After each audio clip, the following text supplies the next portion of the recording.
कि जितना विकास मेरी विधानसभा में हुआ है उतनी 70 विधानसभाओं में किसी में भी नहीं हुआ। और मैं चाहता हूं कि आप जितने भी लोग हैं सब लोग आरटीई तक लगवा लीजिए। इतनी बड़ी बात उन्होंने खुले मंच पर कह दी। उन्होंने कहा था कि मैं आपको एक इंटर कॉलेज दे रहा हूँ, घोषणा करके गए, लेकिन आज तक उसका कोई अता पता नहीं है।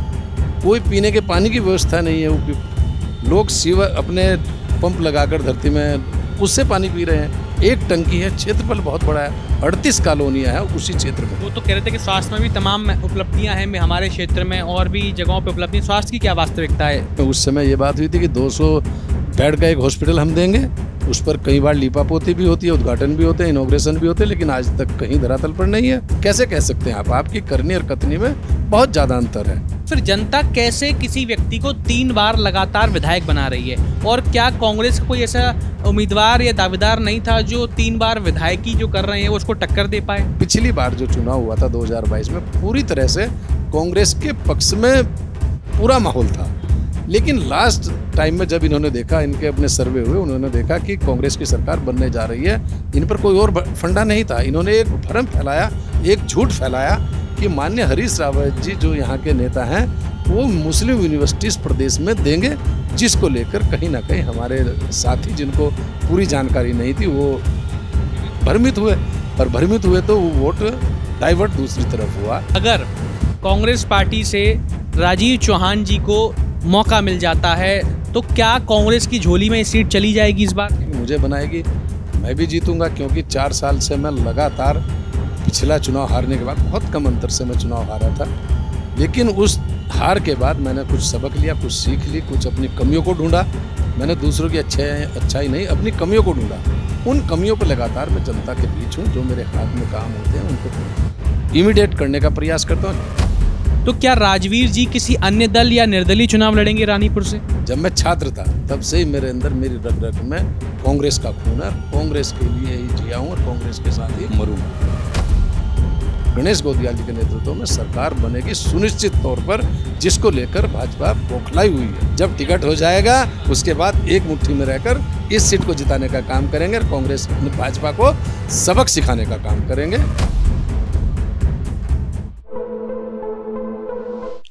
नमस्कार, मैं हूं ऋषभ शर्मा और आप देख रहे हैं द न्यूज वाला नेटवर्क। और इस वक्त हम मौजूद हैं रानीपुर विधानसभा क्षेत्र में। विधानसभा चुनाव 2027 अब नजदीक हैं।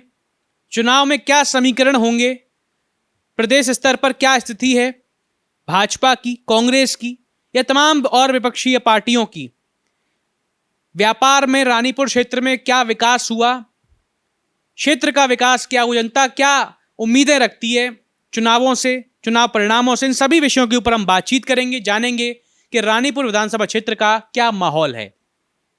और इन्हीं सभी विषयों के ऊपर आज हमारे साथ बातचीत करने के लिए मौजूद हैं राजवीर सिंह चौहान जी, जो कि राष्ट्रीय सचिव इंटक और वरिष्ठ उपाध्यक्ष प्रदेश स्तर पर हैं, और साथ में कांग्रेस के वरिष्ठ नेता हैं, पूर्व प्रत्याशी रानीपुर विधानसभा क्षेत्र से भी हैं।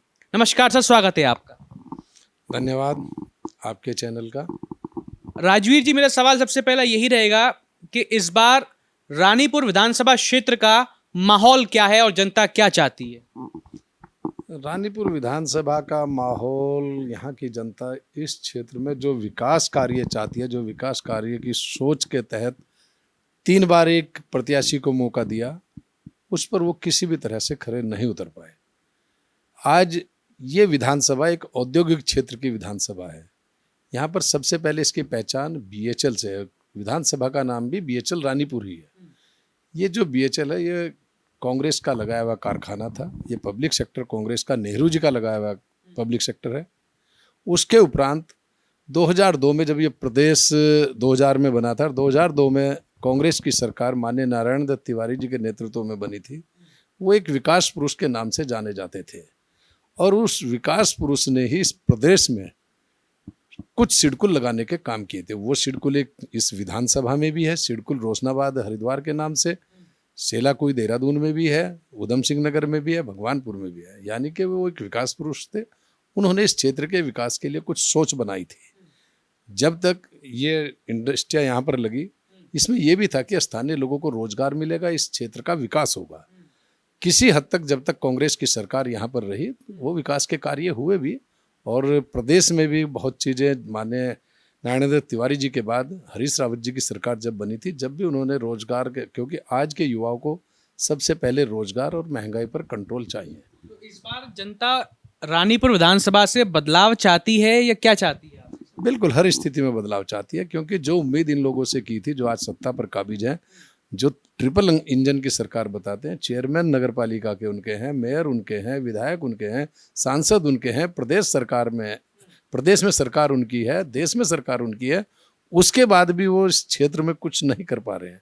मैं बताना चाहता हूँ जो सिडकुल लगा था, जिससे बहुत अधिक विकास इस क्षेत्र का हुआ है, और वो निर्णायक भूमिका में वहाँ का वोटर होता है, वो जो निर्णायक भूमिका में वोटर है वो काफ़ी उम्मीदें इन नए लोगों से रखना चाहता था जो सरकार वर्तमान में है। अच्छा, लेकिन जब हमने विधायक आदेश चौहान जी से बात करी, जो भाजपा से भी विधायक हैं, तो उन्होंने तो एक बात कही, उन्होंने कहा कि जितना विकास मेरी विधानसभा में हुआ है उतनी 70 विधानसभाओं में किसी में भी नहीं हुआ, और मैं चाहता हूं कि आप जितने भी लोग हैं सब लोग आरटीई तक लगवा लीजिए। इतनी बड़ी बात उन्होंने खुले मंच पर कह दी, तो वो किस बात से फिर कह रहे हैं? उसके लिए मैं बता देता हूँ आपको।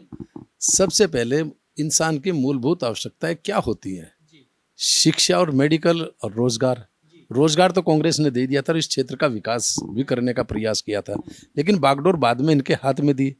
यहाँ की ये जो सिडकुल के कारण कॉलोनियाँ बसी इतनी ज़्यादा संख्या में, जो पूरी तरह से डिसाइडेड हैं इस विधानसभा के लिए, वो हार जीत का फैसला करती हैं। उनकी एक डिमांड थी कि हमें एक अच्छा पेयजल मिले। कहीं पेयजल की व्यवस्था भी नई कॉलोनियों में अच्छी नहीं है।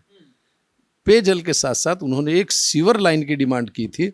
मुझे बता दें मेरे जो सम्मानित विधायक आज हैं, क्या कहीं आपने जो वायदा उनसे किया था और जिसकी घोषणा भी शहरी विकास मंत्री, शायद 2017 की बात है, माननीय मंत्री जी जो अपने हरिद्वार से मदन कौशिक जी, उन्होंने घोषणा भी की थी उधर जाकर एक कार्यक्रम में, लेकिन आज तक वो सीवर लाइन वहाँ पर नहीं है। थोड़ी बहुत जगजीतपुर में काम हुआ है, जितनी आवश्यकता थी उसमें 10% भी सीवर लाइन का काम नहीं हुआ। वो लोग परेशान हैं। कल भी मैं नवोदय नगर में था, कल ये बातें मेरे सामने आई। यही नहीं, मुख्यमंत्री महोदय ने एक कार्यक्रम में ये घोषणा की थी शिक्षा को लेकर उन लोगों को, कि एक इंटर कॉलेज की डिमांड थी। जब प्रधानमंत्री आवास योजना की जो बिल्डिंग बनी थी उसका शिलान्यास हुआ था, उस समय मुख्यमंत्री महोदय, जो वर्तमान में भी मुख्यमंत्री है, उस समय भी मुख्यमंत्री थे, उन्होंने कहा था कि मैं आपको एक इंटर कॉलेज दे रहा हूँ, घोषणा करके गए, लेकिन आज तक उसका कोई अता पता नहीं है। कोई पीने के पानी की व्यवस्था नहीं है उपयुक्त। लोग सीवर अपने पंप लगाकर धरती में उससे पानी पी रहे हैं। एक टंकी है, क्षेत्रफल बहुत बड़ा है, 38 कॉलोनियाँ हैं उसी क्षेत्र में, एक कोने में 38 कॉलोनियाँ हैं जिसको नवोदय नगर के नाम से जाना जाता है। और वही नहीं, वहाँ पर डिस्ट्रिक्ट हेडक्वार्टर का भी एरिया है। वहाँ इसके अलावा भी हरिद्वार ग्रीन एक पॉश कॉलोनी है, वहाँ पर एक और भी कॉलोनी, तमाम कॉलोनियाँ हैं, लेकिन सुविधाओं के नाम पर कुछ भी नहीं है। स्वास्थ्य में क्या, क्योंकि वो तो कह रहे थे कि स्वास्थ्य में भी तमाम उपलब्धियां हैं हमारे क्षेत्र में, और भी जगहों पे उपलब्धि, स्वास्थ्य की क्या वास्तविकता है? बताना चाहता हूँ, जो डिस्ट्रिक्ट हेडक्वार्टर में उस समय ये बात हुई थी कि 200 बेड का एक हॉस्पिटल हम देंगे। उस पर कई बार लीपापोती भी होती है, उद्घाटन भी होते हैं, इनॉग्रेशन भी होते हैं, लेकिन आज तक कहीं धरातल पर नहीं है। एक हॉस्पिटल जो कांग्रेस की मेयर थी, उन्होंने ज़मीन दी थी और जगजीतपुर में बना भी है, जिसको गवर्नमेंट को चलाना चाहिए था। वो हॉस्पिटल जब बना, वहाँ के क्षेत्र के लोगों को और इस क्षेत्र के लोगों को ये उम्मीद थी कि हमें सस्ता इलाज मिलेगा, अच्छी मेडिकल सुविधा मिलेगी, लेकिन वो भी आपने निजी हाथों में सौंप दिया। तो कहाँ दे रही है गवर्नमेंट सुविधाएं? और सिडकुल में जो 200 बेड की आपने हॉस्पिटल की बात की थी, उसका कहीं अता पता नहीं है कहाँ पर है।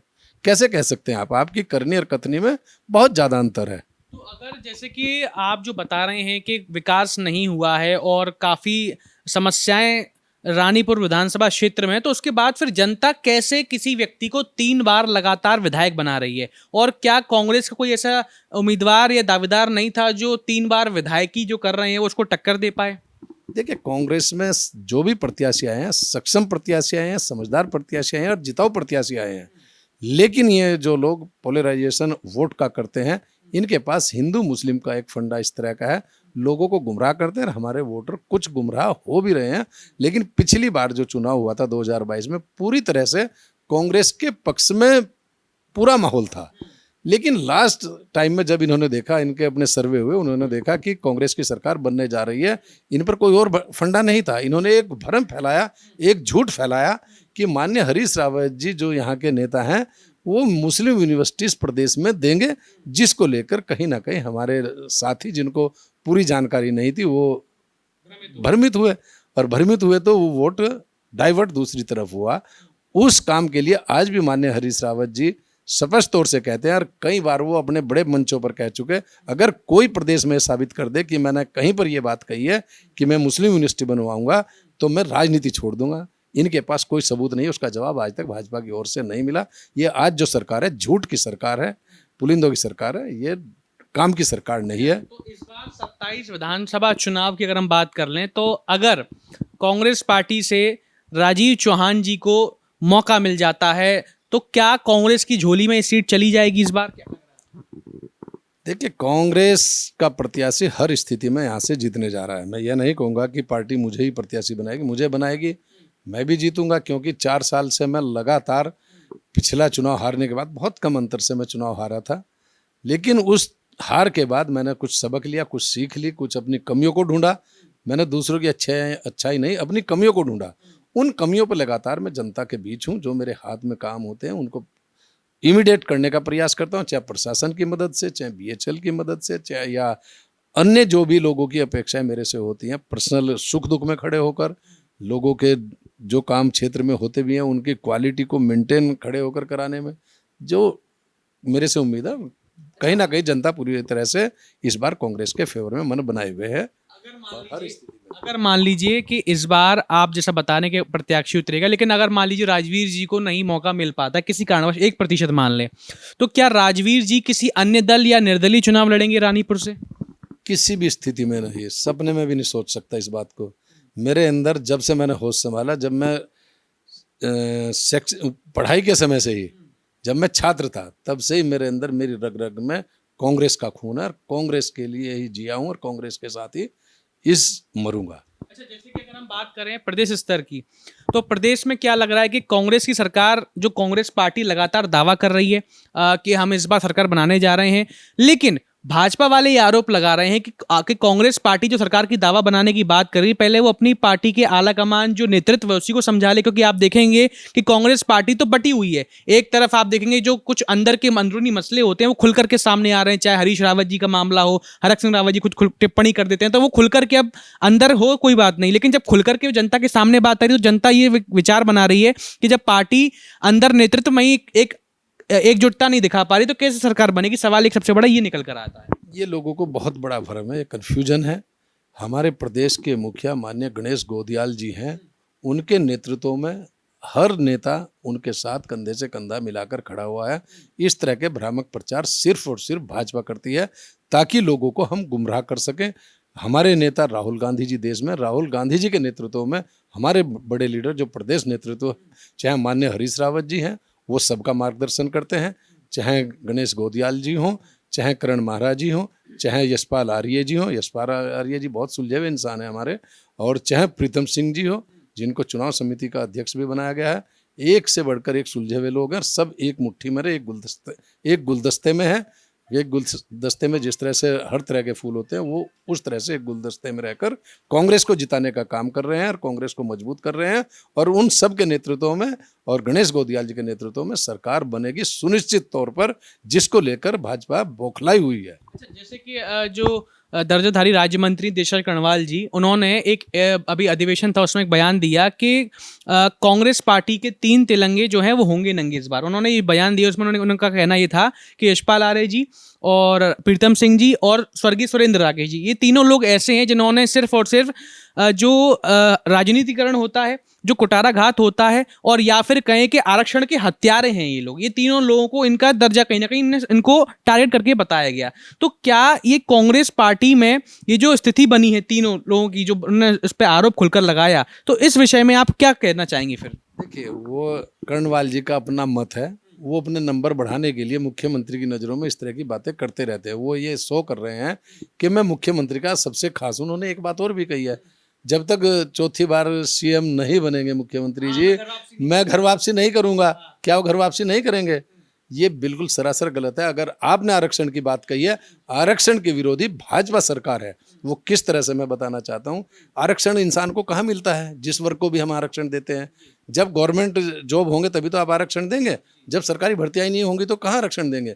माननीय हरीश रावत जी की जब कांग्रेस की सरकार थी, उन्होंने शायद 2.5 से 3 साल वो रहे हैं, 2.5 साल समथिंग, इतने पीरियड में 32,000 रेगुलर नियुक्तियां उन्होंने काम करने का काम किया है। उनमें आरक्षण मिला लोगों को। उसके बाद आपके हाथ में जो सरकार है, आज कितना समय हो गया है, आज को 9 साल हो गए, 10वां साल चालू है ना कंटिन्यू आपका।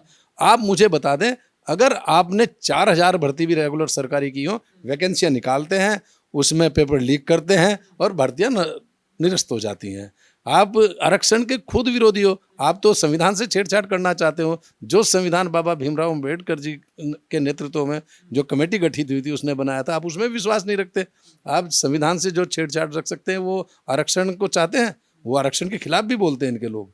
तो ऐसा नहीं है। कांग्रेस पूरी तरह से जो आरक्षण संविधान के तहत चल रहा है उसके पक्ष में भी है, लेकिन ये लोग संविधान से छेड़छाड़ करना चाहते हैं और किसी भी तरह संविधान में विश्वास नहीं रखते। अच्छा, अगर जैसे कई लोग ये बता रहे थे कि इस बार भाजपा में भी कुछ गुटबाजी देखने को मिल रही है रानीपुर विधानसभा में, कि जो आदेश चौहान जी हैं या राजीव शर्मा जी नगर अध्यक्ष, उनका भी कुछ ऐसा चल रहा है कि दावेदारी कर रहे हैं, क्या चाहते हैं कि सीट इस बार बदलाव हो। तो ये भी देखने को क्या मिल रहा है क्षेत्र के अंदर आपको लगता है? देखिए, इनके यहाँ हर सीट पर गुटबाजी है, लेकिन मैं और सीटों की बात नहीं करूँ, मैं रानीपुर की बात करना चाहूँगा।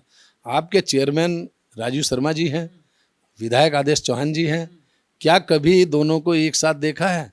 राजीव जी चुनाव लड़ते हैं तो आदेश जी खुलकर विरोध करते हैं, दूसरे के लिए काम करते हैं, और आदेश जी लड़ते हैं तो जो उनके दूसरे साथी हैं वो भी अपना मौन रहते हैं या नहीं करते, लेकिन स्पष्ट रूप से एक दूसरे के साथ कहीं नजर नहीं आते। कांग्रेस में वो चीज़ नहीं है। मैं चुनाव लड़ा, मेरा एक एक कार्यकर्ता मेरे साथ रहा। ठीक है, कुछ भ्रामक प्रचार की वजह से कुछ वोटों से हम रह गए, वो हमारी कमियां हो सकती है, लेकिन मेरे किसी भी कार्यकर्ता की कोई कमी नहीं थी। एक एक कार्यकर्ता कांग्रेस का एकजुट था और भविष्य में भी रहेगा। आज उसी का रिजल्ट है। जो पहले आवेदन करने वाले विधायक टिकट के लिए कम थे, आज आवेदन करने वाले इस सीट पर बहुत ज़्यादा हैं। वो इसलिए हैं क्योंकि यहाँ कांग्रेस की सीट मजबूत महसूस की जा रही है और जिताऊ सीट है, और जिसे भी पार्टी हाईकमान भेजेगा वो यहाँ से कांग्रेस की सीट जिता कर देगा। और सारे कैंडिडेट जो टिकट मांग रहे हैं सब एक मुट्ठी में होकर उसी कैंडिडेट को जिताने का काम करेंगे। ये लड़ाई सिर्फ जब तक है जब तक टिकट नहीं होता। जब टिकट हो जाएगा उसके बाद एक मुट्ठी में रहकर इस सीट को जिताने का काम करेंगे और कांग्रेस भाजपा को सबक सिखाने का काम करेंगे। और प्रदेश में सरकार इस सीट से ही शुरू होगी, ये सीट जीतेंगे और प्रदेश में सरकार भी बनेगी। इस क्षेत्र का पूर्व की तरह विकास भी होगा। ये जो सिडकुल का जिक्र मैंने अभी थोड़ी देर पहले आपसे किया था, इस सिडकुल में जो जो कंडीशन हमने कांग्रेस ने रखी थी इसको स्थापित करते समय कि स्थानीय लोगों को, जो इस प्रदेश के वासी होंगे, 70% लोगों को रोजगार मिलेगा। कांग्रेस ने उस लाइन पर काम आगे बढ़ा रखा था, लेकिन बीच में सरकारें बदली, उन सरकारों ने उसका कोई पालन नहीं किया। 70% नहीं, आज वो 10% भी अगर रेगुलर प्रवृत्ति के जॉब स्थानीय लोगों को दिखा दें तो मैं मान जाऊंगा। वो लोग सिर्फ और सिर्फ हम लोगों को गुमराह करना जानते हैं और इसके अलावा कुछ नहीं है उनके पास। जैसे कि अगर हम बात करें कि ये जो रानीपुर विधानसभा क्षेत्र है, ये एक व्यापार को लेकर बड़ा ही सबसे बड़ा केंद्र भी मानते हैं हरिद्वार जिले का। तो एक भ्रष्टाचार की मैं ये कहना चाहता हूं कि अगर हम बात करें उद्योग को लेकर के, तो रानीपुर विधानसभा क्षेत्र जो है एक बड़ा कहीं ना कहीं जगह या फिर एक स्थान माना जाता है हरिद्वार जिले की व्यापार मंडल को लेकर के। इसमें एक बात ये निकल कर आती है कि भ्रष्टाचार के कई बार जो है आरोप लगते हैं कि भ्रष्टाचार हो रहा है, जबकि सरकार भाजपा ही कहती है कि जीरो टॉलरेंस की सरकार है। उसके बावजूद भी कांग्रेस लगातार बार बार भ्रष्टाचार के आरोप क्यों लगाती है? बिल्कुल स्पष्ट है। आज कांग्रेस नहीं कह रही, भाजपा के मैक्सिमम लीडर ये बोल रहे हैं कि भाई हमने कभी इस तरह का माहौल नहीं देखा जो आज हमारी सरकार में हो गया। हम उचित प्लेटफार्म पर तो नहीं बोल सकते, लेकिन ये सच्चाई है कि करप्शन बहुत ज़्यादा प्रदेश में हो गया है। आज कोई भी काम आपके सचिवालय का हो, किसी भी तरह से बिना अप्रोच के नहीं हो सकता। और अप्रोच वो किस तरह की होती है आप समझ रहे होंगे। भ्रष्टाचार के बिना कोई भी काम किसी को डिप्यूट नहीं किया जाता, ना आगे बढ़ता। आज खनन की जो स्थिति है, जिस तरह से गोलमाल खनन में हो रहा है, जिस तरह से अरबों का लेन देन हो रहा है, तो इससे ज़्यादा भ्रष्टाचार कहीं नहीं हो सकता। तो ये कहा कि खनन से तो मुनाफा रेवेन्यू निकला है, सरकार को कहीं ना कहीं अच्छा खासा राजस्व मिला है, वो तो ये कह रही है। सरकार को उसमें से मात्र 30% मिला होगा, 70% इन लोगों की जेब में जाता है, वो सरकार पे नहीं जाता है। और सरकार जो चल रही है हमारे इनकम टैक्स से चल रही है, लोगों के टैक्स से चल रही है। आज ये इतना बड़ा जो संस्थान बीएचएल है, ये इससे कितनी इनकम है, प्रदेश की नहीं है तो देश की तो है ना, वो कंट्रीब्यूशन कहीं ना कहीं तो है ना। ये जो सिडकुल नारायण तिवारी जी ने लगाया था, इससे इनकम है ना, वो भी तो टैक्स दे रहे हैं ना। तो आज अभी भी आपने अगर देखा होगा, सिडकुल में एक माहौल खराब करने की कोशिश इन लोगों ने की थी, कुछ इंडस्ट्रियों को बिल्कुल सड़क पे लाने का, मजदूरों को बरगलाने। मजदूरों का अभी एक आंदोलन वगैरह भी काफी कुछ चल रहा था, कुछ लेन देन को लेकर के, तो उसमें क्या स्थिति रही, विधायक जी की तरफ से कुछ रहा? मैं इसको बिल्कुल स्पष्ट करना चाहता हूं, और ये मैं संदेश भाजपा के लोगों को भी देना चाहता हूं।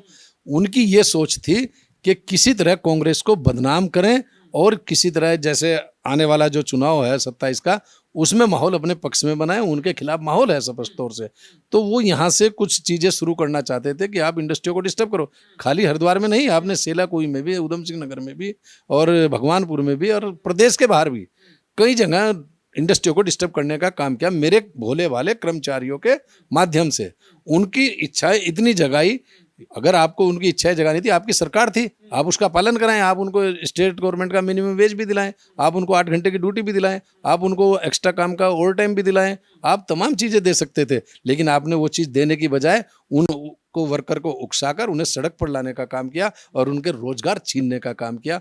उस पर हमने अपने कर्मचारियों से, क्योंकि मैं ट्रेड यूनियन का भी एक व्यक्ति हूँ, हमने उनसे अपील की कि आपकी डिमांड जायज़ हैं, लेकिन उनको टेबल पर बैठकर रास्ता निकालें। हम कंपनी मालिकों से भी अपील करते हैं, और जो प्रबंधन है उससे भी अपील करते हैं कि इनका रास्ता टेबल पर बैठकर निकाला जाए।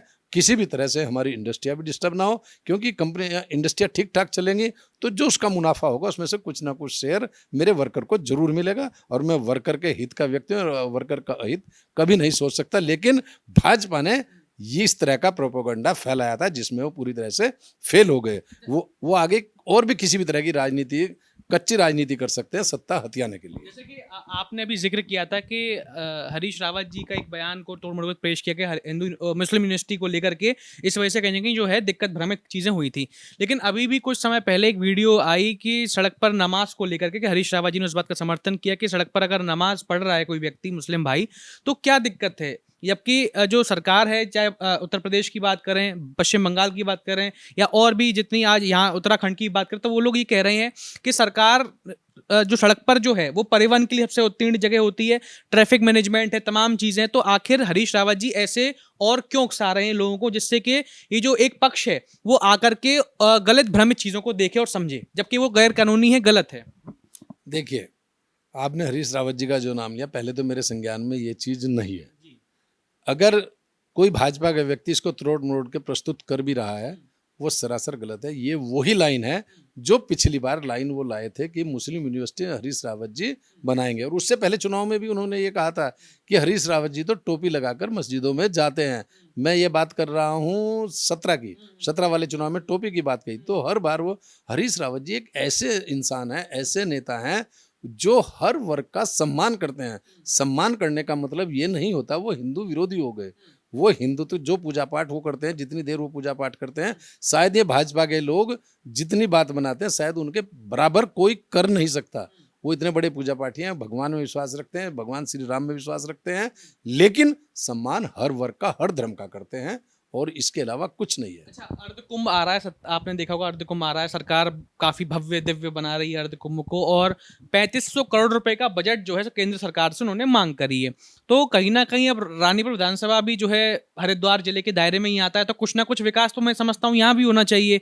तो क्या लग रहा है आपको, जो 3500 करोड़ रुपए का बजट आएगा तो उसमें रानीपुर क्षेत्र का विकास कितना ज्यादा, क्योंकि भाजपा के विधायक भी यही है, भाजपा के अध्यक्ष चेयरमैन भी यही है, और सरकार भी भाजपा की, तो मैं समझता हूँ कि विकास तो चौतरफा होना चाहिए। क्या लगता है फिर आप?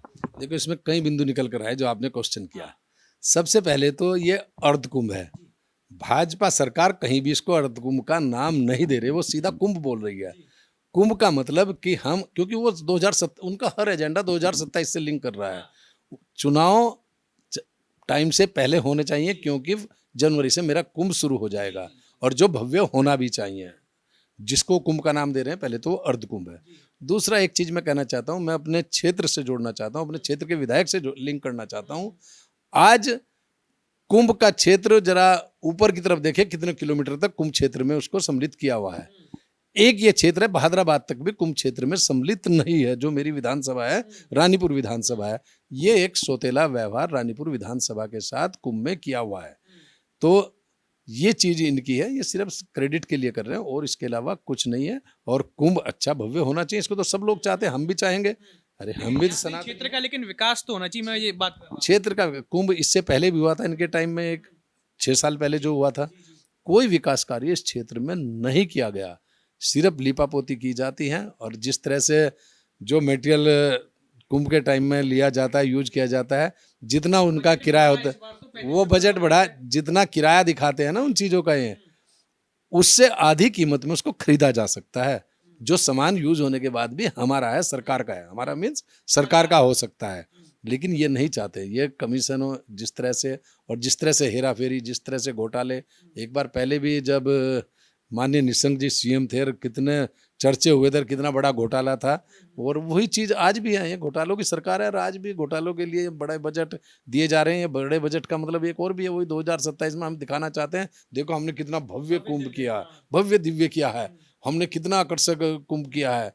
लेकिन ये वो भव्य नहीं है, अपनी जेब को भव्य करना चाहते हैं और जनता को बताना चाहते हैं कि हमने भव्य किया, इसलिए हमें वोट दो, हमें सपोर्ट करो। और 2027 में फिर वो गिड़गिड़ा रहे हैं, ये गिड़गिड़ाना है 2027 का उनका, और कुछ नहीं है। कुंभ तो अच्छा बढ़ना ही चाहिए, उसके लिए पक्षधर तो हर सनातनी होगा, हर व्यक्ति होगा। हम भी हैं, मैं भी हिंदू हूँ, क्यों नहीं, लेकिन राम को मैं भी मानता हूँ।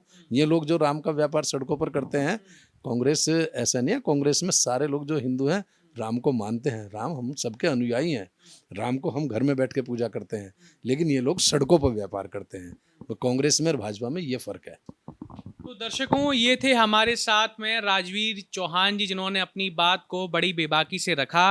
विधानसभा चुनावों को लेकर भी सारी बातें खुलकर रखी कि क्या समीकरण रहेंगे और इस बार कितना क्या माहौल देखने को मिलेगा, कांग्रेस किस तरह से अपनी सरकार प्रदेश में बना रही है, विधानसभा क्षेत्र में इस बार कैसे कांग्रेस की सीट निकलेगी। इन सभी विषयों के ऊपर विस्तार से हमने चर्चा करी।